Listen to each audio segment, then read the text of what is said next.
Today I'm going to show you how to make this really simple and delicious hummus with a twist. Instead of chickpeas, we're going to use some butter beans as the base. Stay tuned to the end where I'll also show you how you can turn it into a delicious and easy starter. Cut the lemons in half, then juice them. Put the garlic, lemon juice and tahini in a blender and blend until smooth.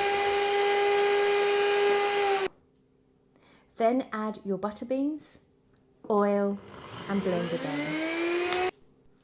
Next, take a look at the consistency and add some iced water or some ice cubes till you get your desired thickness.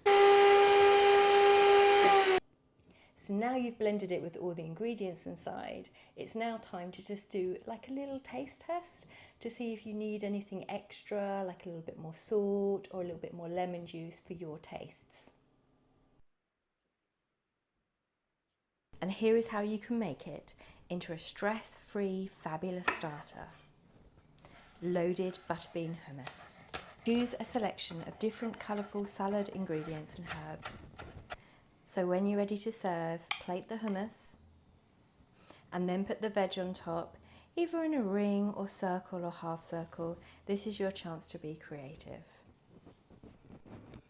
Doesn't this look so pretty?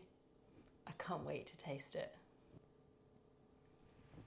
Subscribe for more recipes that you can eat, share and enjoy with everyone at your table. So good.